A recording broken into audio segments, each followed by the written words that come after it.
very warm welcome to Accelerating Through the Turn, Tapping Your Human Capital Advantage webinar this afternoon. We will have the team from Korn Ferry. They will share with us how several businesses have responded to the COVID-19 challenges, as well as near-term tactics to longer-term strategies to prepare your people for recovery. Without further ado, let me hand the control over to Ms. Zen Lee, Associate Principal at Korn Ferry, to take you through the session. Zen, over to you. Okay, welcome everyone to Midweek Wednesday. We hope you're doing okay during these times. First of all, we want to thank SCCCI for inviting Korn Ferry together with IHRP to speak at this webinar. Some of you might not know what IHRP stands for. It stands for the Institute of Human Resource Professionals.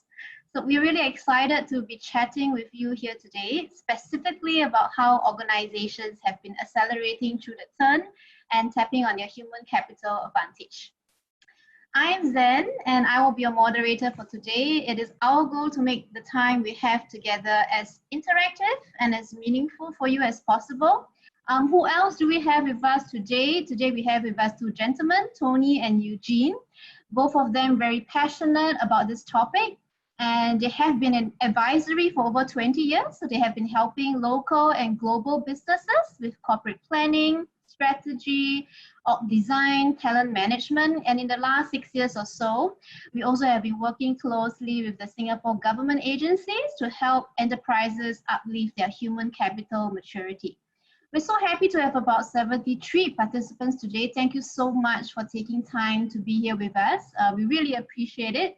Before we zoom into the content for this afternoon, we'd like to understand you, our audience, a little bit more.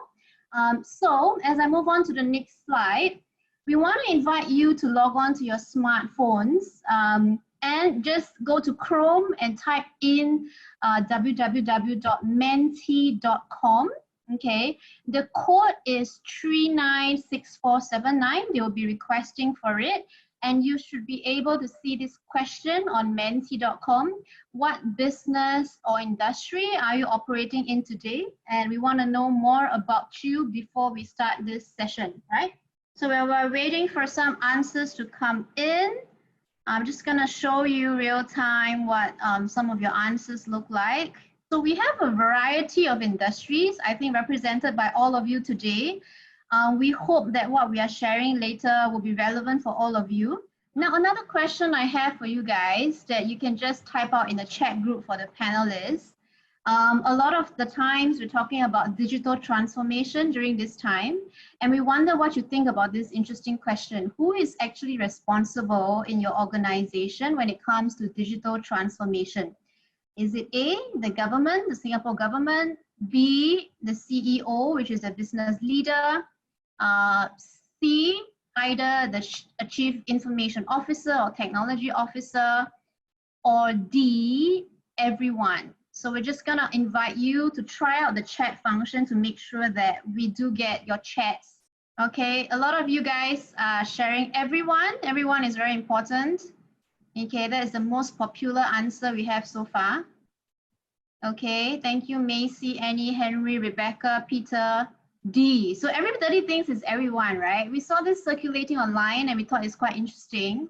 I'm sure you might have seen this on the internet, but it's a very powerful observation, isn't it? The virus, the coronavirus, has kind of accelerated the impetus to move our digital transformation even quicker than any other leader or government incentive have. As we hear the stories from Eugene and Tony later today, you will also discover that this is the case, okay? So without further ado, I think you want to hear from Tony and Eugene. So Tony, I know we have been speaking to a few global companies to find out what they're doing in response to this pandemic. Would you like to share what are the things you have learned from these conversations you have had? Yes, Zen, very happy to. Since the outbreak, we've been talking to companies to find out how they've been responding to this coronavirus crisis. What we hear fascinates us. What we want to do here today, I think, is to share with you those stories. But I think beyond the stories and the initiatives and the responses that we see the companies do, we want to explore with you what are the real differentiators, I think more specifically human capital differentiators, that drive the difference in responses. the differentiators behind actions and inactions, behind proactiveness and being knee-jerk reaction, and behind taking the opportunities to build bonds, positive culture, engagement with your clients and customers, and also your employees, or actually doing things that destroy culture, that actually does the company no good. In other words, what truly accounts for the difference between companies that are poised to take off after this crisis and perhaps those who will be left behind for good. So I think the reason why we want to do this is to really put us in a mode of reflection. I think that's really what we want to do here. As you listen to the stories, whether it's global or local, hopefully you contextualize those stories for yourself, for the situation that you're in, and perhaps constantly ask yourself, and feel free to share with us your thoughts about how your own companies, what's your role in your own companies, in supporting your companies, in leading your company out of this crisis, and also positioning your company, I think, more positively to take advantage when the crisis is over. So, how are the companies responding? Really here we see the story is really that of performing, becoming, surviving. Before the pandemic, what the companies are trying to do is to perform and at the same time transform, responding to digitalization, new consumption patterns, new competitors. When the crisis hit, just like the demolition bomb, what we're seeing are the companies switching into survival mode against a demand collapse situation. New modes of working, new channels, new markets, but to survive. Nobody's thinking about thriving. But what's certain and what's constant is everyone is still transforming. The key difference here is how companies are using this transformation that's thrust upon them to position themselves for the upturn that's most key. In general, we see three types of responses. And in truth, all companies are doing a hybrid of all three. I think it is the careful and strategic allocation of resources against these three types of responses that will make all the difference between a company that's going to be left behind and the company that's going to be well positioned for the upturn. The first one, and that's really the urgent, almost knee-jerk response to the shock and the disruption. And this is really applicable to all. Companies, no matter at which stage of preparation you are in, you are not prepared for the COVID-19 pandemic. This is suddenly thrust upon you. Who would have imagined that not only borders are closed, but also countries can go into a lockdown where your consumers, your partners, your vendors are not allowed to go beyond the confines of their home. Nobody could have planned for that. The second type of response really is the more short-term and seizing the initiative. And here we see companies who are more agile, being very quick to seize the low-lying fruits. And 4 months into the pandemic, we see that companies mostly are already in this mode, where they're trying to keep the ship afloat, but at the same time seizing the short-term opportunities by building up new digital channels, repurposing their employees quite quickly to cater to the new demand, to replace the lost demand. And the third type of response is probably the most progressive, with a certain lens towards long-term positioning for competitiveness. And this typically we see companies trying to spot permanent shifts in trends, making investment decisions into new technology, capital, training, R&D, so that when the upturn comes, and the upturn will come, they are so much more better positioned to capitalize on it. So what we're going to do next is to very quickly take you through two companies that we've observed that have done relatively well across three types of responses. And like I said, the true differentiating factor here will be how companies constantly adjust and pivot and allocate resources across the three that will position them well for the upturn. And the first one, and the two companies here really are GE and Comcast. If you look at GE, in the way they've responded very quickly when the crisis hit, the top management very quickly defer 30% of their paychecks to support their employees, sending the signal that we are on the same boat together. Business segments that are heavily impacted, for instance, aviation, are immediately put on furlough so that you protect their balance sheet. At the same time, employees who are affected are being put on furlough, not permanently cut off, so that they can come back to the company when the upturn comes. Still on GE, you see that the healthcare segment is running, but facing a manpower crunch. So they are being kept and being repurposed, or employees from other segments are being repurposed to healthcare to keep up with the demand surge for medical devices. The third response for GE really is that you see that other business segments are also impacted. Power, renewables are still running as essential services. But on the whole, GE has adopted an organization-wide strategic workforce plan to keep their workforce agile and mitigate further losses. So across the three types of responses, you see multiple factors at play. You see high quality, high leadership quality, high employee agility, and also human capital investment before the crisis in terms of strategic workforce planning that allows them to pivot very quickly and allows them to orientate themselves to the longer-term return to competitiveness very, very quickly. On Comcast, you see the same story, where senior management shows solidarity very quickly.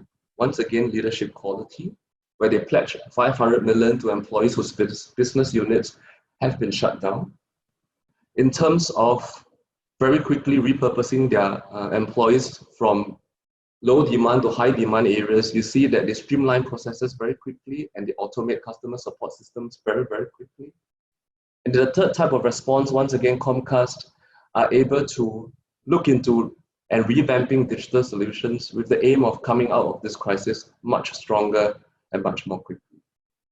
So once again, leadership quality, employee agility, and investment, and I would say prior investment into human capital capabilities like processes, systems, helps them pivot very, very quickly and being able to respond very well across all three areas of responses.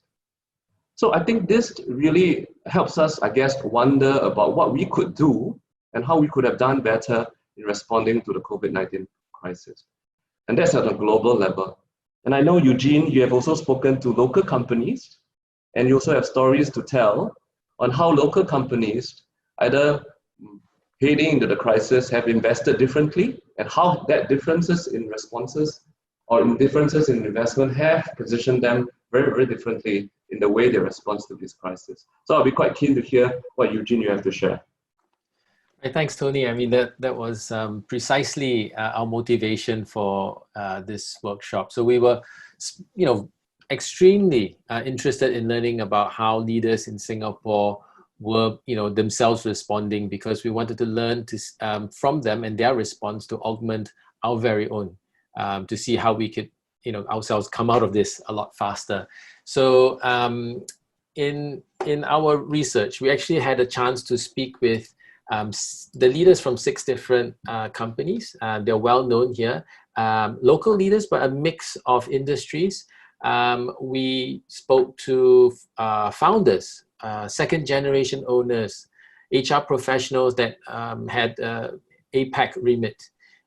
It was really a good mix of retail, export, logistics, manufacturing, and professional services. And how each were impacted by the crisis were clearly different, being from different sectors. But, what was really interesting is we found some patterns, right? So while UPS, for example, were badly hit in the initial stages of the crisis with, China being a major hub for them, the demand for PPE, personal protective equipment, shifted and suddenly peaked, right? And they were activated actually to move these products from Asia suppliers to other parts of the world, literally to save lives. We have stories from Scantique, a retailer who had a tremendous drop in their retail channel earnings, obviously with the stores being shuttered. But then they saw 400% growth in their e-commerce business, which started to extend the firm kind of a lifeline, through these difficult times. Yet others like Keystone Cable are essential manufacturing services, right? And they had to continue working through the crisis with split teams, mix of on-site and work from home deployments, and so the variety of challenges. Let me share with you, an interesting, I would say, I guess, a curve where it could help us to explain the different ways organizational effectiveness shifted in these companies as they moved from one stage to another. If you look at the lower part of this graph, the 3 stages detail are the 3 that Tony spoke about. And on the y-axis is really what we call organizational effectiveness. So this is the thing, right? If a company is, I guess, more effective, then it implies that they're better at executing their strategy, and correspondingly, then of course their business will be positively impacted. Okay. So as I walk you through the different signposts, think about and picture where you are in this curve, so that you can probably identify, what's next for you. All right. So if we enter from the left, and I think Zan, you can help me with a little pointer. News coming out of Wuhan thereabout in December was really a time of fear and disbelief. So many people started to look at these warning signs and made their own risk assessments. Now, many of our leaders that we spoke to responded quite quickly. They set up crisis management teams, established BCP protocols and plans, and many started ordering equipment like PPE, your face masks, your sanitizers and thermometers and all that for their staff, because they knew that they needed these. In fact, some of them had experienced battling SARS back in 2003, so they weren't taking any chances, right? They were actually operating out of experience, and they made sure that while they experienced this fear and disbelief, they monitored those transmission numbers, and then they projected calm, and they even told their staff mentally to prepare for difficult times. When the crisis hit, and it's my little coronavirus icon, yes, people started to then quickly escalate their response, right? Obviously, working from home, etc., etc. And a flurry of activities happened, and people tried to deal with the shock, the disruption, including all the new guidelines that were, being issued by different governments. So as countries started to work from home, people had to respond to these different environments, right, that they were in. And there was a fair amount of what we call disorientation. So jobs, processes, all of these were upturned, right? And people struggled to know what to do. But once they, started to get a grip, these leaders, on what was happening, they and their teams came to a state of acceptance, right? They started to realize that this is really their new normal, for now at least, and they pulled together to solve immediate short-term and going concerns. So it was about their survival, right? And once they became comfortable with operating in discomfort, they started to devote more time and resource in seizing the initiative in order to anticipate possible scenarios moving out of this curve. So with renewed confidence, we also realized that many of them started to put a lot more bets on the longer term, meaning that they didn't just focus on, bringing in cash today and preserving cash. They also looked at what could we do to make sure that we come out of this stronger.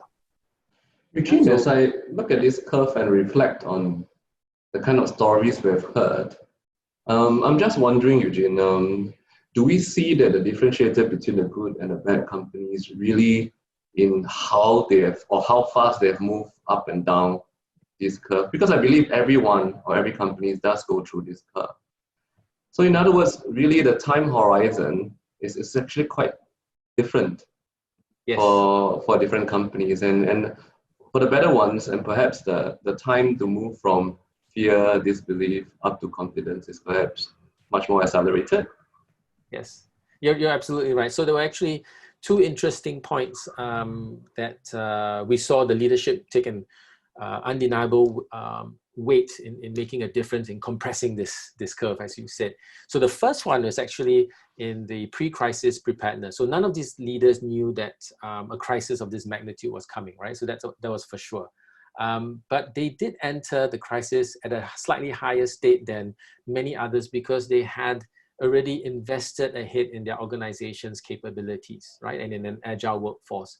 Now, some of these reasons were quite funny. It wasn't because they were like particularly forward thinking or whatever, but it was just triggered by need, right? So I remember a story that Jamie from Scantic told me that she was lucky because actually there was some time back that she had, I think, 7 ladies in her organization all got pregnant at the same time, right? And including herself, right? So they had to figure out ways to raise productivity and efficiency from home. And so they implemented things like IP telephony, VPN access, and other digitization efforts. And so when things hit, it turned out to be a blessing, right?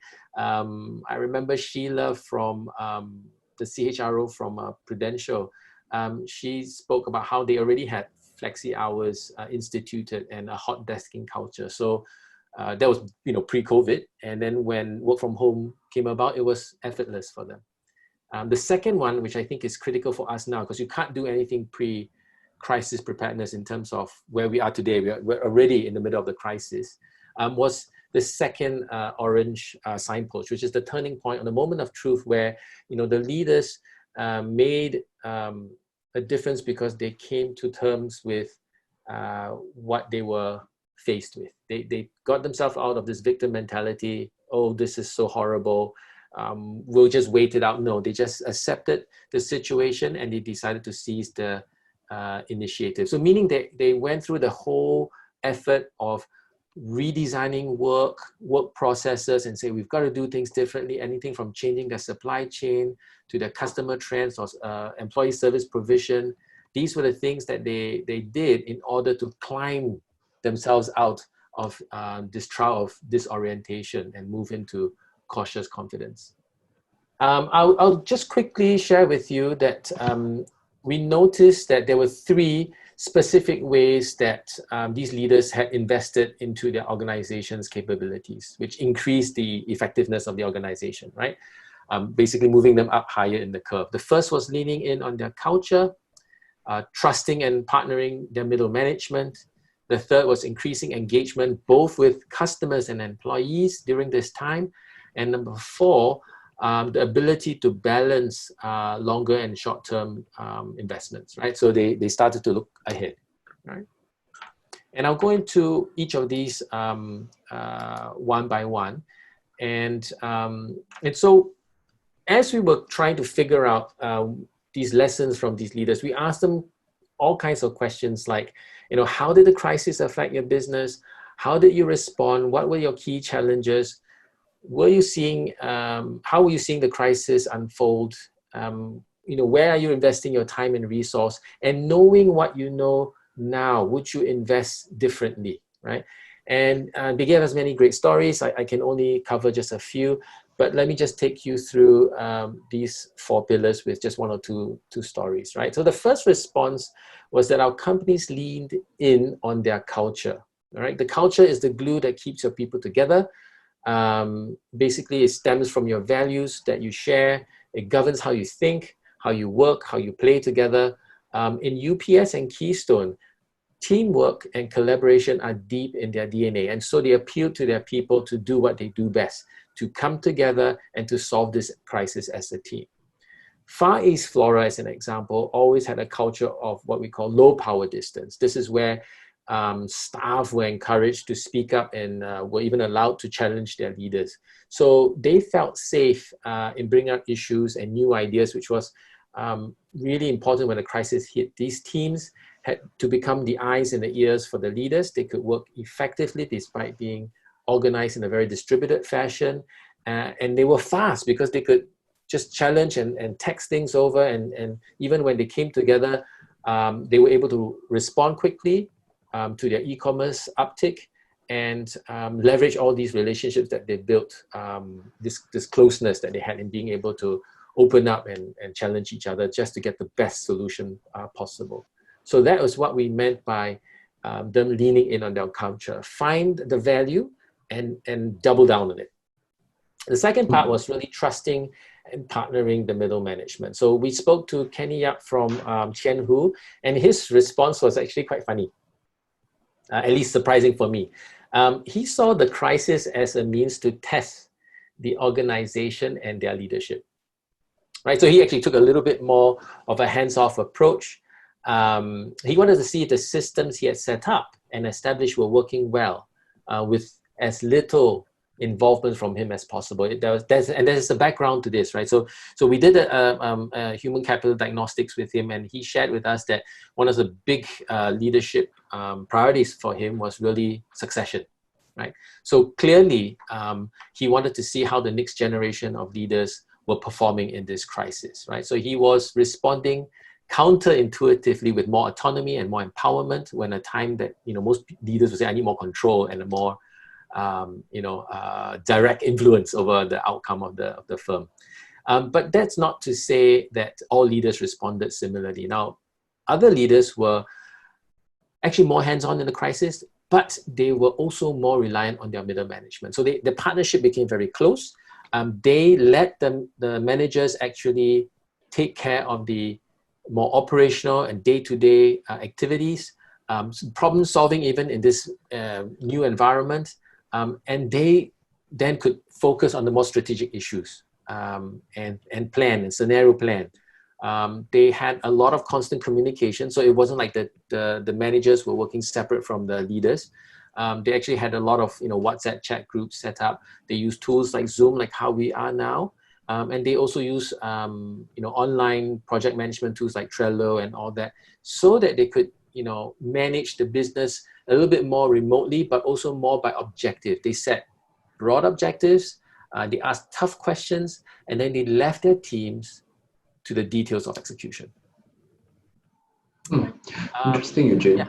I was just reflecting as I'm just wondering whether the participants might have also these questions. I think different companies are going to start at different points in terms of both their culture and I guess the level of trust between the middle manager, the middle management, and also the senior management. What's interesting across the companies that you have shared is it's almost independent of where you start. And of course, where you start with the deck of cards that you have, you leverage on that. And many of them double down. But it's also really how you react and how you then decided to choose between, I guess, positive action, empowering action, supporting your people, vis-a-vis, I guess, a different type of reaction that really, I guess, seems to resonate with me. And I think key success factors behind how some of these companies have responded.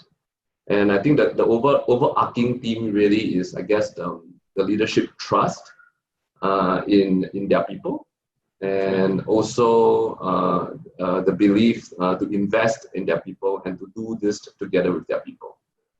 That's right. And as long as you have, trust with your employees, if you can approach them with humility and say, look, I don't have all the answers. This is a never before seen crisis. Let's solve this together. People will come with you on that journey as long as you give them space to take accountability and not, suck up all the air in the room, right? Essentially, you need to give people the empowerment, at the same time, support them, empathize with them, know that they are working in a very different environment that is ambiguous and there will be mistakes. And so the idea is about experimenting together and finding ways forward together. And this leads us quite nicely actually to the next pillar, because in order for you to know what's happening on the ground, you have to be close to the ground. And you can only do that if you're doing two things, right? You're listening to your customers and you're listening to your employees. So an increase in engagement was a very big priority for all of these leaders, right? That included, firstly, guys like, UPS, they're huge, right? They're really, really a big organization, and they wanted to, at least the HR function was saying, look, how can we understand what's happening on the ground? And so they increased, the number of pulse surveys that they were doing, of course, all their regular chats and all that, so that they could respond faster and more appropriately, I guess, to support their people. They even realized that they needed to issue clearer guidelines, more communication for their staff on how to work from home more effectively, how to protect themselves, and they looked at motivation, right? I think they had acknowledgement and recognition programs for drivers, for example, who are the heroes of the organization, working overtime to fulfill lots of these orders in very risky environments. On the customer side, one company actually redeployed their retail staff into the customer service function so that they could actually man more seats and talk to the customers more. And their marketing and their website guys were able to turn feedback coming through these lines much faster for their customers to quickly benefit from any changes that they had. Like for example, they said, none of your promotion items are all appearing on one page. They were like on different parts of the website. And almost the next day, marketing with their web guys were able to put up an entire page for that. So this is the kind of responsiveness you need to have when you are working in an extremely volatile and ambiguous environment. Very close coordination, very close communication is required. And lastly, I just wanted to say that all of these leaders had very interesting vision. They scenario planned what was coming next. And some of them were looking at supply chain disruption. Some of our neighbors, they think, okay, maybe where my supplies are coming in from are going to shut in the next phase. We're actually not in that phase yet, but they believe that it's going to explode in other parts of the world. And so they started to say, look, we're going to order and stock up on inventory because we think that these supply lines are going to be cut and we want to invest ahead. Others have said we're investing in R&D. We will have 20 new products when the markets reopen. Others said we are investing in learning and development because we think that the competition curve has flattened and my people need new skills, more digital. I need to reinvest in that. I've seen the possibilities today. And so when I come out of that curve, I want to be ahead. And so they start looking forward, in terms of what can we do to be a much better company when cut off it. So it wasn't just purely a threat, but they actually saw the crisis as an opportunity. Okay, so just very quickly as a summary, Jan, on the next slide, I just wanted to leave up some of the things that we observed, but I think the most important thing for us to note really is that these leaders who seem to be handling the situation well went into the crisis investing in their human capital, but they continue to do that even through that crisis, taking charge of their own destiny and looking ahead. So I sincerely believe, as demonstrated by the leaders that we interviewed, that whatever the challenge, your people are the surest path to finding a solution. Okay. Tony, maybe can I ask, or Zen, if you can help us answer this question, can we make this a little bit more actionable for our listeners in terms of identifying specific, maybe human capital practices to help us be more agile, I guess, moving forward? Yeah, I'm glad you asked that question, Eugene. So when we were interviewing these 6 leaders, what we wanted to try to find out is, did they invest in any specific human capital practices that help them to respond with more agility during these times? Okay, and when we talk about human capital practices, it might be quite a large word, like what does it mean, right? So what we have done in Korn Ferry together with IHRP is to distill human capital into 11 key process areas. So over here, we have divided them into 2 buckets, and you will see operational HR, and by its name, you know that these are the process areas that are more administrative in nature, and strategic HR, often more long-term future-centric, okay? And when we look at these 11 process areas, what we wanted to find out is, have these 6 companies invested more in certain areas compared to others that made them respond even faster to deal with this climate? So overall, what we found out is that the pre-crisis preparedness, the the curve that Eugene shared, actually they already started to invest a lot in their organizational capability. Some of them by chance, accidentally, because of certain situations, some of them quite deliberate, okay? And we realized that they have performed above what other people have done in these 6 key process areas. Wait, Zen, are you going to ask them to respond, or are you going to show them the answer? Oh, let me check. I have difficulty multitasking. Okay, let me see. Okay, guys, you want to basically they ignore you. pick? I think you need to show them the 11 process areas. Okay, then hang on. Yeah. Any guesses on which ones of these are more important for these companies who are more agile? So you can just type. There's no right or wrong. It's just we just want to hear from you. Strategic HR. Okay, which process under strategic HR? Okay, Rebecca says Rebecca. Employee engagement. Yeah, that is spot on actually. Telvin said L&D, talent management. L&D is coming up quite a lot. You guys are a fan of L&D, I see. Joanna and Stefan says learning and development. We still have to continue to do that. Donna says employee engagement and communications, absolutely important. Paysan says performance management. And culture. Okay, let's just check it out, yeah?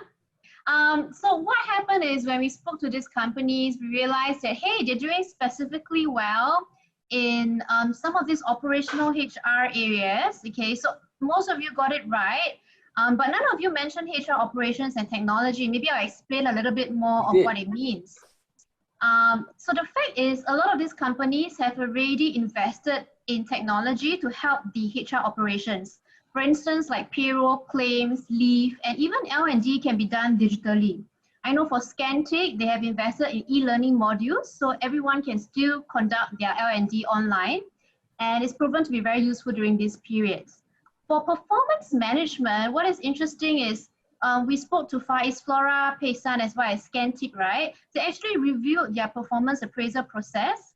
Previously, it used to be quite ad hoc, it doesn't have a structure. But now their performance appraisal process is linked to specific behaviors that is tied to the desired culture and values that they want as an organization. And it has driven a lot of synergy across team performance, and it actually serves more beneficially to reward those that are good performers. Okay, so this really helped. They did this post-COVID, of course. Employee engagement and communications as well, with the examples that Eugene has shared. When it comes to strategic HR, you guys are spot on. So learning and development still have been sort of invested in pre-COVID. As well as this bit on organization culture, you know, Prudential, they actually went through a huge culture overhaul a few years ago when their performance was not doing so well. And it really served them better in times like this so that leaders can anchor their comms and engagement back to the purpose and culture of what they stand for. They have a strict, you know, this is our culture, collaboration, agility, empowerment. Okay, so this is quite interesting. So Zen, over here you mentioned about a national average of human capital maturity, and you seem to imply that these companies actually go well above the average of this HCM. What is this national average? Yeah, I know. So I'm glad you asked, because people might ask me like, hey, what is national average? You mean we have a national average? Indeed, we do. You know, you might not have heard of this, but what happens is Korn Ferry as well as IHRPA together with MOM, we have developed a tool, and this tool is actually called the Human Capital Maturity Tool. It's very long, so we like to say it's a health check, okay, of your human capital maturity. And you want to find out how you do it, go to the doctor. If you want to find out how your human capital maturity is, you come to this tool, right? And Tony, this tool, it has a 4-level scale. So what you see on the chart, we have level 4 being the most progressive. So this is a level whereby your organization's HR and your human capital practices really helps to drive business results and impact, okay? Everything is very integrated over here. Now, Eugene, I want to ask you a question. With these scales, right, 1 to 4, 4 being the most mature, do all organizations sort of need to aim for a 4? Is that what we're saying over here? Not really. Actually, obviously, the higher the level, the more integrated, the more effective your HC processes will be. but every organization is in a different growth stage. So we typically look at two things, either your growth stage or your strategic priorities. You know, what are your organizational priorities that you are putting front and center? And then we can figure out what are the human capital initiatives that actually can line up behind and support those initiatives. So you really need to have a good discussion, maybe with a, you know, someone who is able to help you unpack some of these for you to really align your processes. Yeah, so I'm just going to ask a question to our audiences here. I wonder if you want to guess what is the current maturity level for most of these companies. I think about 800 companies have embarked on this health check so far, and every time we speak with them, we sort of assess where they are at in terms of maturity. So if you can just make a guess, okay, where do you think the average national maturity score is? Okay, you can just type it in the chat so that we know what you're thinking. 2.3. Wow, very specific, Shailene. Wow. Yeah, Shailene, you must have like divine Awesome. sort of inspiration to make you type a 2.3 over there. Peter says it's 2. Joanna says it's maybe level 3. Rebecca says it's probably a 2. Okay, so most of you are right. I would like to caveat that the 800 companies who have been embarking on this, most of them, 90% of them are actually SMEs or large local enterprises. We have also MNCs embarking on this, but only about 10% of them. And for our average, national average, it currently stands at about 1.9. Okay, so it's very close to a 2, like what Rebecca and Peter have guessed. So your guess is very accurate. It's almost a 2, 1.9. We are not asking everyone to reach a 2 or a 3. It really depends on your business strategy and what you want to focus on. So I'm going to pause here, and I was just wondering, if we were to do a reflection about your organization that you are in right now, what are some of the human capital areas that you think your organization will prioritize in order to accelerate through this turn? It doesn't matter if you haven't prioritized that, right? You know, having heard from these 6 leaders, what would you think would be priority? So the code is 396479. If you can just whip out your smartphones again and have a go at this, and we can share what the results show us. As we're waiting for the results, I just want to tie it back to what I think Eugene and I have been talking about. And for most of you, you are really at a moment of truth, if you like. You remember the curve that what Eugene has brought us through. And really, I think your reaction will determine how your companies get out of this crisis. And to actually do that, it will be quite essential for you to, I think, understand yourself, I guess, in here, mean your company, where you are at in terms of the various process areas. And I think that's really the first step, because once you know, or you have a sort of a clear understanding, perhaps benchmark to your peers or to what others in Singapore are doing, you can then know the deck of cards that you have dealt with, I think respond in a tailored manner as the results come in. It's interesting. So we do see a lot of you guys have shared that organization culture is the most important. After what you have heard today, it's moving very quickly. So I guess I'll just wait for more people to complete it. It's important to think about these things, and if you can share your answers with us, I mean, we'll have a very nice snapshot, because we have about 71 attendees today across quite a good mix of organizations and sectors. And this will give us a little bit of an aggregation around what you think. And that's probably one of the more valuable things you get out of this workshop of sorts. So yeah, nice to see where people are leaning. Yeah, and this uncovers for yourself your own assumptions about the key areas that your companies are in. I think the top 3 from this group, the 26 of you, org culture, employee engagement, very closely, strategic workforce planning. Now, Eugene, out of these 800 companies who have done the 2, right, I was wondering, how is it beneficial of these companies after they have completed the tool? Like, what do you think, how is this helpful for these companies? Well, the tool is helpful in a few ways, right? The first thing is that we enable HR to actually raise the issue of, human capital with management, because what happens is that when you talk to IHRP, we actually send an assessor down to come and help you determine what is your health check, right? Your maturity state. So they'll do it in a very non-invasive way. They basically just have a conversation with you. They'll talk to one business person and one HR person so that they have a good sense of, what the business priorities are as well as the HR priorities. And they'll go back, they'll bring this information back, the evidence back, and then they actually score it and they come back. And the most important part is actually in the share back, what we call the share back, where they spend an hour or so walking you through the outcome of the health check and then exploring with you, based on your organizational priorities, what are the next steps? What are the areas that you might want to close, seeing that these are the national benchmarks for these different processes. This is how you stack up.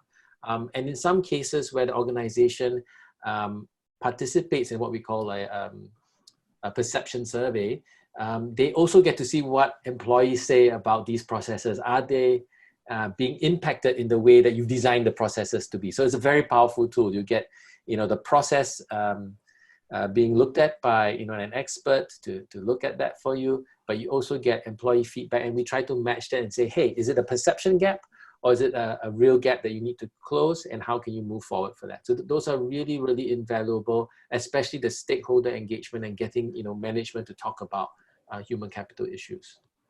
Wow, okay, so I'm hearing a few things. I'm hearing you get a sense of where your competitive advantage might be, or where your gap might be vis-a-vis other companies in the same industry. So you mentioned an industry benchmark.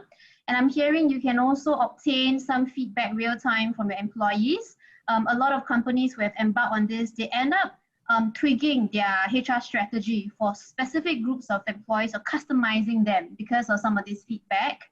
And Eugene, so if I want to join, if I want to get like a health check, and I want my organization to go through this, what is one action that I can do today? Well, I would say connect with IHRP for a complimentary health check and consultation. And that would mean that you just, do a QR code scan. It's on the screen. All you need to do is actually sign up and let us know that, this is something that you might find potentially really useful for you. So if you can just take your phone, capture that, or you can just email Lynette Liu at kornferry.com and we can put you in touch. All right, that sounds easy enough. And I understand that it's complimentary now. I'm not sure how long it might be complimentary for.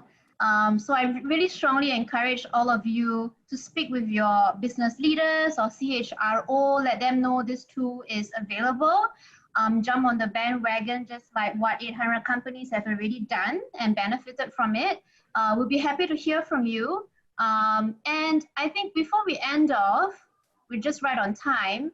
We'd like to check with you any questions that you might have after hearing what you did. Of course, you can also connect with us. Tony, Eugene, and myself, we are happy to be speaking with you. Any questions that you will want to ask before we end this webinar? Okay, we do have one question, I think. The question is, can I check if the health check is similar to IHRP's HCDT? Short answer is yes. It's one and the same thing. And for the uninitiated, the health check is perhaps easier to understand. And it is indeed the first step to, I think, positioning yourself, whether COVID or not, more competitively and capitalizing on the human capital. And I think health diagnostic is just the first step. Subsequently, and what we've experienced is the subsequent solutioning, I think scoping of against the intervention, that is also very, very well supported, not just by IHRP, but by other agencies in terms of funding and signposting. So I think this is really a very good first step, and to know where you are. And I think from there, then try to put you on a different level with the help of the government. Okay, we have another question. I think it's from Melvin. I'm not sure if Melvin, you want to give more context to this. How do you deal with specific group of employees? some employees who are illiterate. For example, maybe employees who only know Chinese or employees who only know English. So in terms of communicating through this crisis, do you have any advice for Melvin? Well, I think, maybe if you want to take a stab at it, I think it's quite an interesting question because how do you increase the engagement of all staff, right? I mean, when we're looking at your workforce and at your teams, you can't leave out, certain groups just because they can't speak the language. And this is what we call a culture that's not inclusive, right? So by you asking that question means that you are concerned about, building a culture of inclusivity, right? How do we bring them on board? And it doesn't mean that, you stick to one way of communication. I would say that if the person's illiterate, I clearly will engage them one-to-one or through someone who understands their language. I mean, you see that in many of the firms that have blue-collar workers. They typically have, supervisors. If you train the supervisors well and they understand how to manage, they can be your link, right? So we may ourselves not be able to speak the language, but this is where you work through others to get that message out. And they can still participate in the culture building activities that you have, but just make sure that they don't lose out on any communications so that they can feel included and also participate in your growth and in your organization. Effective communications is indeed having to level it according to the level of understanding of the recipients. And in this case, people who are illiterate, you do have to find different ways, communication aids to reach out to them. But reach out to them you must, especially if they're important parts of your employee base. And that's the perennial question we've been trying to deal with, whether crisis or not. How do we be inclusive? Whether you talk about the Merdeka generation or the millennial generation, you have to deploy different methods, different channels. I guess in the crisis, people's responses will also be different. I think it is the ability to read the responses or know how people feel that will differentiate, I think, a good and bad manager or a bad leader. And indeed, the measures will also have to be quite tailored. Share a story. I don't know, Tony, if that's appropriate. When I was volunteering, doing some work in Cambodia, I remember meeting a very young businessman. He was actually like in his late teens, and he actually, because his father passed away early, he was actually running the business. He owned like maybe 2 or 3 little half trucks, and his job was basically to truck clothing, from all the factories, right, to the port, and that's his business, right? And he was actually Chinese, and of Chinese descent, and his people were actually Cambodians, Khmer, right? And so he knew how to speak the local language, but he said that these are all illiterate guys. And I asked him, how do you manage this? And obviously unfortunately my Mandarin is quite bad. I was trying very hard to understand him. And he told me that in Chinese, obviously, so I'm trying to remember what he said, but he basically said, Eugene, 我们不是管人，我们是管心. So he was trying to tell me that I don't just manage the guys as people, I manage their heart. And so I said, can you explain to me? And he told me that, for example, if they got into fights and arguments, at night, he would just call the whole team together and he just buy them beer, and then they'll just beat up each other, and then they'll just drink it off. And the next day they'll just go back to work and be friends again. And that's how he maintained his culture, right, of camaraderie and brotherhood. So it's very strange. They're not literate. They don't understand anything except, we're there for you and we're brothers, and so we can fight it out. And that's how he created that bond and that culture of unity for his firm. So I'm not sure if that's helpful. I think Melvin has spoken. So he's basically saying it's hard to ask maybe an auntie that does not understand English to use a digital platform. And I want to share a story also. I got inspired by you. IMDA, our media authority, they have been encouraging the wet market aunties to post their goods in the market on Facebook Live, and they do sell it online. It's on the papers today that it's very successful. They sell their fishes and meat on Facebook Live, and IMDA actually went down personally to teach the aunties and uncles how to form a video, how to speak about their goods and stuff. So I guess, Melvin, is a little bit of that also personal touch, I guess. If you're really finding it difficult to use a platform, even asking their younger family members to help so that, you know, they get enabled through another family member. There's also an option. I'm just thinking very practical tips.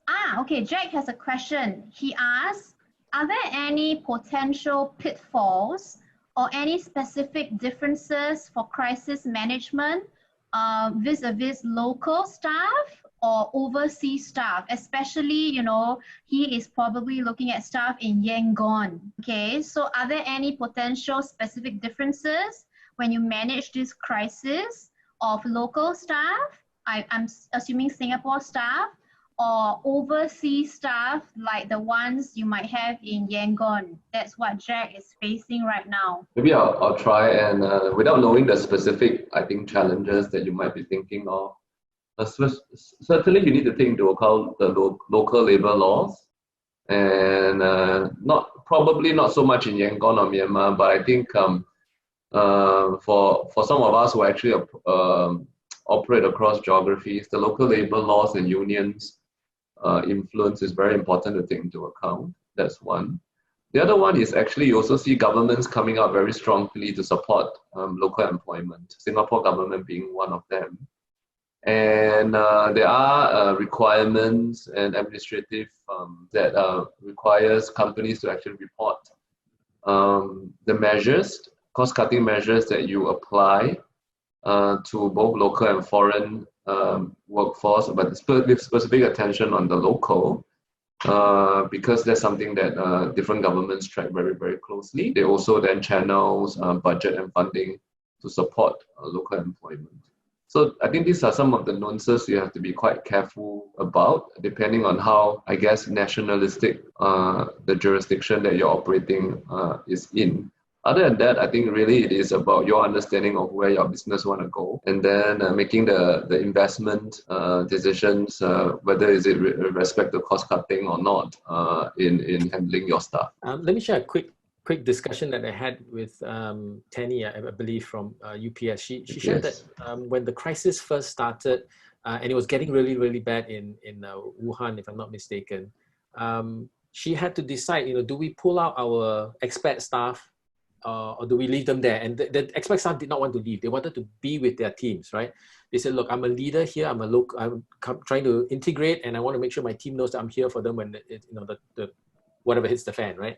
But they had other issues to be concerned about. The fact was that these guys didn't speak Mandarin. So if they were isolated in a Chinese hospital, they're gone, right? They can't speak, they can't get a lot of their own services. They are completely on their own. So they had no choice but to use international SOS to pull them out. But the plus side was that the local leaders then had to step up because the other leaders have left, right? So there was a vacuum, and that gave local leaders the opportunity to step up and to really, show what they could do in the midst of a crisis that required heavy leadership. So actually it worked out in many ways. They were still in communication outside. Of course, they were across a border or so, but it kind of worked out. But they had to explain very carefully why they needed to pull these guys out. And these leaders would say, look, we are still with you, but this is the reason why we have to come out. And that helped soothe some of those, like, when things are not good and you leave us alone kind of implications. So I think that you have to be very sensitive to some of these things. I think we have answered all the questions that have been posted. All right. I think that's all the time we have for you today. Thank you, Zen. Thank you, Tony, Eugene, as well as the IHRP teams and all the partner companies for sharing your stories with us.